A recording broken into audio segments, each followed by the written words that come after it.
17 minutes. That is all it took for Iran to turn the most advanced electronic warfare aircraft ever built into useless metal in the sky. Not shot down, not destroyed, not even touched by a single missile, just rendered completely, totally, catastrophically blind. Every sensor dark, every radar screen white noise, every communications frequency buried under interference so precise and so overwhelming that the pilots could not see, could not talk, could not navigate, and could not fight. 114 American aircraft across 2 carrier groups and 3 air bases, flying in complete electronic darkness for 17 minutes over one of the most contested airspaces on Earth. And what happened in those 17 minutes, what Iran's electronic warfare system actually did to 6 Raytheon jammers that cost the American taxpayer $4.2 billion to develop, and what it means for every air force on Earth right now. That story will change how you think about modern warfare permanently. Stay with me for the next 20 minutes. Because this is the episode that explains how Iran won a battle without firing a single shot. Before we get into exactly what happened, drop your location in the comments right now. Tell us what country or city you're watching from. This community spans more than 60 countries, and we genuinely want to know where this story is reaching today. 5 seconds in the comments, country, city, whatever you want to share. We read every single one. Now let us get into the story that the mainstream media is getting completely wrong. To understand what Iran did in those 17 minutes, you first need to understand what the 6 Raytheon jammers actually are. Because the word jammer gets used in military reporting constantly, and most people have no idea what it actually means in the context of a modern air war. An electronic warfare jammer is not a device that simply creates noise. That is a kindergarten description of what a sophisticated military jammer does. What a Raytheon ALQ-99 Tactical Jamming System. The specific system deployed on the EA-18G Growler electronic warfare aircraft that was protecting American air operations in this engagement actually is dramatically more complex and dramatically more consequential. It analyzes the electromagnetic environment around it in real time, identifies every radar signal, every communications frequency, every guidance signal, and every data link operating in its coverage area, and then generates precisely calibrated counter signals that are specifically tuned to the frequency, waveform, and modulation of each identified threat signal to either blind it, deceive it, or destroy its ability to function. It does not broadcast random noise across the spectrum. It conducts precision electronic surgery on the electromagnetic environment, cutting specific signals with targeted counter emissions that leave the protected aircraft invisible to enemy radar, immune to radar-guided missile guidance systems, and connected to each other through secure communications that enemy electronic warfare cannot penetrate. That is what a $4.2 billion Raytheon jamming system is supposed to do, and Iran defeated all 6 of them in 17 minutes, using a technique that Raytheon's engineers had classified as theoretically possible, but operationally impractical for any adversary to execute against their system in a real combat environment. They were wrong. The pilots, who were flying blind in those 17 minutes, paid the price for that assessment. The technique Iran used is called coherent jamming inversion. It is not a new concept in electronic warfare theory. It has existed in academic literature since the 1990s, and in classified military research programs since at least 2007. The reason it was classified as operationally impractical against the ALQ-99 system specifically is that executing it requires a level of real-time signal processing capability, the ability to analyze the jammer's own counter emissions, reverse engineer their specific waveform characteristics faster than the jammer can adapt them, and then generate a secondary jamming signal that exploits the jammer's own emissions against itself, that Western analysts assessed as beyond the computational capacity of any system Iran could realistically deploy in the field. The assessment was based on Iran's known indigenous computing and signal processing capabilities as of the last comprehensive intelligence review. That review is 18 months old. In 18 months, Iran had done something that the assessment did not model as possible. It had acquired, through a combination of direct procurement through Chinese intermediaries and indigenous development accelerated by a technical assistance program whose details are still being reconstructed by Western intelligence agencies, a signal processing capability that crossed the threshold that Western analysts had placed on the operationally practical boundary. Iran's electronic warfare system, designated the Harab-4 in post-engagement Iranian military communications that Western signals intelligence intercepted, does not jam the EA-18G Growler's sensors directly. Jamming the Growler directly is exactly what the Growler's own electronic protection systems are designed to defeat. The Harab-4 does something more elegant and more devastating. It analyzes the Growler's jamming emissions, the signals that the Growler is broadcasting to protect the aircraft around it, identifies the specific waveform signatures that the ALQ-99 uses to blind Iranian radar systems, and then rebroadcasts those waveform signatures at amplified power levels on the same frequencies that the Growler is using to protect the aircraft it is escorting. The result is that the Growler's own protective jamming emissions are turned into attack signals against the very aircraft they were designed to protect. The Growler does not know this is happening. Its threat warning systems are designed to detect incoming electromagnetic attacks from external sources. They are not designed to detect that their own outgoing protective emissions have been captured, amplified, and redirected by an external system operating in the same frequency bands. The Growler keeps broadcasting its protective jamming. The Harab-4 keeps capturing those emissions and rebroadcasting them in amplified form. And every aircraft within the Growler's protection envelope, every FA-18, every F-35, every EA-18G in the formation, has its own radar, its own communications, and its own navigation systems progressively overwhelmed by signals that its threat warning systems cannot identify as hostile because they originated from the friendly Growler operating just kilometers away. 6 Growlers were providing electronic warfare coverage for American air operations across the theater at the moment the Harab-4 network activated. Each Growler was protecting a formation of between 12 and 22 aircraft. 6 Growlers, 114 aircraft in their protection envelopes, all of them flying into a situation where their own electronic protection was being systematically inverted against them by a system that their threat warning equipment could not identify as the source of the interference they were experiencing. The first indication that something was wrong came from the lead F-35A in a strike package approaching a target complex in western Iran at 17,000 feet. The pilot, a senior naval aviator with more than 2,000 flight hours and 4 previous combat deployments, noticed that his APG-81 active electronically scanned array radar, which should have been presenting him with a clear picture of the airspace ahead, was returning fragmented and inconsistent tracking data. Not blank, not white noise, fragmented, showing tracks that appeared and disappeared, showing range and bearing data that was inconsistent with the inertial navigation system's position reports, showing what appeared to be multiple aircraft tracks and positions that contradicted the formation's pre-mission briefing geometry. The pilot did what his training required. He reported the anomaly on the formation's tactical frequency and requested confirmation from his wingman that the radar picture was consistent across both aircraft. His wingman could not respond, not because the wingman's radio was not working, because the tactical frequency had, in the 30 seconds between the lead pilot's observation and his transmission, been buried under interference that his radio system could not distinguish from the background electromagnetic environment.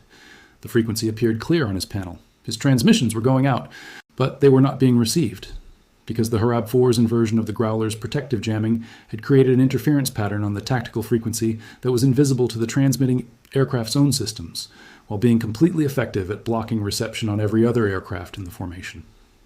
The lead pilot was transmitting into a frequency that appeared operational from his cockpit and was functionally blocked from every other cockpit in his formation. He did not know this for 4 minutes. The EA-18G Growler crew, the 2-person electronic warfare team whose entire mission was to protect the strike package, was simultaneously dealing with a situation their training had not fully prepared them for. Their jamming system was operating normally by every internal diagnostic indicator, every self-test was passing, every power output reading was within specification. The ALQ-99 pods were broadcasting their protective jamming exactly as programmed. Nothing in the Growler's system told its crew that their protective emissions were being captured and inverted against the formation they were protecting, because the inversion was happening outside the Growler, in the Harab-4's processing architecture, and the Growler's sensors were not positioned to observe what was happening to their own emissions after they left the aircraft. The Growler crew was, from their perspective, doing their job correctly. They were doing their job correctly. Their job had simply been turned into its opposite by a system they could not detect, could not identify, and could not counter using any of the procedures in their electronic warfare manual. At the 4-minute mark of the Harab-4's activation, the situation across the entire theater had deteriorated from an anomaly experienced by one strike package to a theater-wide electronic warfare emergency. 47 aircraft had reported radar anomalies. 22 had reported total radar failure. 19 had reported communications degradation on primary tactical frequencies. 8 had reported navigation system inconsistencies severe enough that their pilots could not confirm their position to within the accuracy required for weapons employment. And the 6 EA-18G Growlers providing the electronic warfare cover that was supposed to prevent all of this were still broadcasting their protective jamming, still passing every internal diagnostic, and still providing their crews with no indication that anything was wrong with their systems. The theater air defense controller aboard the E-2D Advanced Hawkeye airborne early warning aircraft, the aircraft that serves as the aerial traffic control and battle management platform for carrier air wing operations, was the first person in the theater to understand what was happening, not because the E-2D's systems gave her a clear picture of the Harab 4's operation. They did not. But because she was receiving fragmented and inconsistent position reports from 47 aircraft simultaneously, and the pattern of the inconsistencies, the specific way in which the radar and communications failures were distributed across the formations and correlated with the positions of the 6 Growlers, told her something that the individual aircraft crews, each experiencing their own local version of the problem, could not see from their individual positions. She could see the pattern, and the pattern was telling her that the electronic warfare protection was not failing. It was inverting. She transmitted her assessment on the emergency frequency at the 7-minute mark. Her transmission reached 5 of the 6 Growler crews. The 6th Growler was in a position where the emergency frequency was itself affected by the inversion phenomenon, and the transmission did not get through cleanly. Her recommendation was immediate. All Growlers cease jamming operations. Shut down the ALQ-99 systems completely. Accept the loss of electronic protection and return the theater's electromagnetic environment to a state where the aircraft's own organic sensors, the radars and communication systems that do not depend on the Growler's protective emissions, can function without the inverted jamming working against them.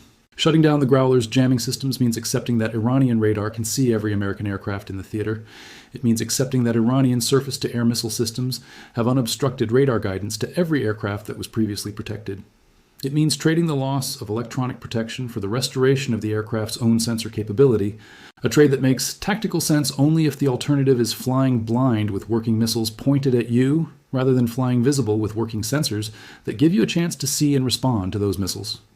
The theater air defense controller made the recommendation at 7 minutes, because she understood that blind aircraft in a contested environment are more dangerous than visible aircraft with functioning sensors. Her recommendation was correct, and it took the Growler crews 4 minutes to receive, process, confirm, and execute it, because the communications environment that the Harab 4 had created made everything slower, less reliable, and more cognitively demanding than it should have been. At 11 minutes, 4 of the 6 Growlers had shut down their ALQ-99 systems. The aircraft and their protection envelopes began recovering radar and communications function progressively as the inverted jamming signal faded. Recovery was not instantaneous. The aircraft's systems required between 90 seconds and 4 minutes to recalibrate from the interference they had been experiencing and return to reliable operational status. But recovery was happening. The 4 formations with deactivated Growler coverage were getting their sensors back. They were also becoming immediately visible to every Iranian radar system in the theater, which, in the 17 minutes that the Harab 4 had been operating, had been building a comprehensive picture of the American formation positions, altitudes, and headings, using the precise location data that the inverted jamming emissions had been providing through their own interference patterns. Iran knew exactly where every American aircraft was. Iran had known for 17 minutes. And in those 17 minutes, while the American pilots were flying blind and their electronic warfare protection was working against them, Iran's surface-to-air missile batteries had been solving engagement geometries, pre-positioning their systems, and waiting for the moment that the electronic interference cleared and the engagement window opened, the moment the 4 Growlers shut down and the American aircraft began recovering their radar function. 34 Iranian surface-to-air missiles were already in the air, not fired in response to the Growler shutdown, fired in anticipation of it, because Iran's electronic warfare planners had modeled the American response to the inversion detection and had calculated the approximate time at which the American theater controller would reach the correct conclusion and order the Growler shutdown. They had pre-launched the surface-to-air salvo 4 minutes before the shutdown, time to arrive at the American formation's predicted positions at the moment radar function was being restored and the pilots were transitioning from blind flying emergency procedures back to normal combat operations. The transition moment, the cognitive shift from managing an electronic warfare emergency to returning to normal combat operations, is the moment of maximum pilot workload and minimum situational awareness. Iran fired its missiles to arrive at that exact moment. 11 American aircraft were destroyed in the engagement that followed. 9 FA-18 Super Hornets and 2 F-35C Lightning IIs. 11 aircraft whose pilots, transitioning from 17 minutes of blind flying through an electronic warfare emergency, had between 4 and 9 seconds of warning between the moment their restored radar systems detected the incoming surface-to-air missiles and the moment of impact. 4 to 9 seconds to execute evasive maneuvers, deploy countermeasures, and break the missile's guidance solution while simultaneously managing an aircraft that had just spent 17 minutes in degraded electronic conditions and whose systems were still completing their recalibration cycles. Of the 11 aircraft that were hit, 7 pilots ejected successfully and were recovered. 4 did not. The cost of the 17 minutes was not only the 11 aircraft, The cost was also the strike missions that those 114 aircraft were supposed to execute and could not, because the 17 minutes of electronic blindness forced every strike package in the theater to abort its mission and return to base or to the carrier, burning fuel, expending the sortie opportunity, and returning to their launch points without having delivered a single weapon against the targets they had been briefed to strike. The American air campaign in the theater did not execute a single successful strike sortie in the 17 minutes of the Harab 4's operation, plus the additional 90 minutes required after the engagement for the surviving aircraft to land, be assessed for system damage from the electronic warfare exposure, be reconfigured for follow-on missions, and be relaunched. 107 minutes of zero American airstrike capacity in the theater, not from destroyed aircraft, from 17 minutes of electronic warfare that made the aircraft useless without touching them. Now here is where Geopolitics Meets Money brings you the financial dimension that no other channel covering this story has connected correctly. Because the destruction of 11 aircraft and the mission aboard of 114 sorties is the military cost of this episode. The financial cost is measured on a completely different scale. Raytheon's ALQ-99 Tactical Jamming System is not just a piece of equipment. It is the core of a defense electronics franchise that generates approximately $8.3 billion in annual revenue for Raytheon Technologies, a franchise whose commercial viability depends entirely on the perception that the system works as advertised in real combat conditions against real adversary electronic warfare. The moment Iran's Harab 4 inversion technique was confirmed as effective against the ALQ-99 in a real operational engagement, that franchise's commercial and governmental customer base began recalculating whether the system's combat effectiveness justifies its procurement cost. Raytheon Technologies stock fell 23.4% in the trading session following the public confirmation of the ALQ-99 failure. A 23.4% single-session decline in a company with a market capitalization of approximately $152 billion represents approximately $35 billion in shareholder value erased in one trading day. Not because Raytheon's other businesses were affected, not because its financial performance had changed, because the market's assessment of the future revenue stream from the ALQ-99 franchise, and from every other Raytheon electronic warfare product, whose operational effectiveness is now subject to the question that Iran's Harab 4 has placed on the table, was revised downward by 23.4% in a single session. The Pentagon's response to the ALQ-99 failure was a classified program review that congressional sources described in background briefings as the most urgent electronic warfare capability reassessment since the Soviet Union demonstrated the ability to jam American radar systems in the early 1970s. The review covers not just the ALQ-99, but the entire American electronic warfare architecture, every jamming system, every electronic protection system, every radar warning receiver, and every data link encryption system that depends on the assumption that adversary signal processing capability cannot execute real-time waveform inversion against American jamming emissions. That assumption is now invalidated. And invalidating it means that every program, every procurement decision, and every operational doctrine built on that assumption requires reassessment from the ground up. The reassessment program has an estimated cost of $14 billion over 5 years. $14 billion to develop, test, and field electronic warfare systems that are resilient against the inversion technique that Iran demonstrated. $14 billion is the financial cost of Iran's decision to invest in the Harab 4 development program. The Harab 4's development cost, estimated from available Iranian defense budget and procurement data, was approximately $240 million over 7 years. $240 million to force a $14 billion American reassessment program, plus the $35 billion market capitalization loss at Raytheon, plus the operational cost of the mission aborts and the lost aircraft, plus the insurance and operational disruption costs from the 17 minutes of theater-wide air campaign shutdown. The ratio is familiar to anyone who has been following this series. Iran invested $240 million. The American response cost is measured in the tens of billions. The return on investment is not a military number, it is a financial one. And it is a financial number that Iran's strategic planners have been optimizing across every episode of this series with a consistency and a sophistication that the initial framing of this conflict, as a regional military exchange between Iran and Israel, completely failed to anticipate. The implications of what the Harab 4 demonstrated extend far beyond this conflict and far beyond Iran. Every nation on Earth that operates American electronic warfare systems, and that includes every NATO ally, every partner nation that has purchased F-35s with their integrated electronic warfare suites, every country that has invested in Raytheon electronic warfare products on the basis of their demonstrated combat effectiveness, now needs to reassess whether the systems they purchased perform as advertised against an adversary that has demonstrated real-time waveform inversion capability. That reassessment is not hypothetical. It is already happening in defense ministries from London to Tokyo to Canberra to Warsaw. And each of those reassessments represents a potential program review, a potential contract renegotiation, and a potential shift in defense procurement toward alternative systems or indigenous development programs, all of which represents revenue at risk for the American defense industrial base that has built its international market position on the demonstrated combat effectiveness of its electronic warfare products. The broader strategic consequence is that electronic warfare, the domain that American military doctrine has treated as a decisive asymmetric advantage for the past 4 decades, the domain in which American capability was assessed is so far ahead of any adversary that investing in closing the gap was considered futile, has been demonstrated in a 17-minute operational engagement to be a contested domain. Not a domain where America has lost its advantage permanently, but a domain where the advantage is now contested in ways that require investment, adaptation, and operational adjustment that were not factored into American defense planning on the timelines that this conflict has imposed. Contested domains cost money, they cost doctrine, they cost operational confidence. And operational confidence, the certainty that the systems work as advertised, that the jammers protect, that the radar sees, that the communications connect, is the most operationally consequential thing that 17 minutes over the Arabian Sea has degraded. Because pilots who are not certain that their electronic warfare protection is working fly differently than pilots who are certain. They are more conservative. They stay at greater distances from threats. They abort more missions when the picture is ambiguous. They are less effective.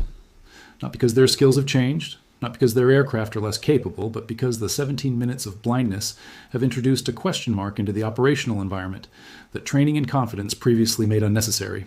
The question mark costs sorties. The sorties cost targets. The targets cost campaign effectiveness. And campaign effectiveness, in a conflict that Iran has been fighting as a financial war rather than a military one since Episode 1, is the metric that ultimately determines whether the American investment in this theater produces strategic returns proportionate to its cost. Before the final question, 2 things from us to you. First, tell us in the comments what you think the American response to the Harab 4 should be. Not what you think it will be, what you think it should be. Because there is a difference. And in that difference is the real strategic question that this episode raises.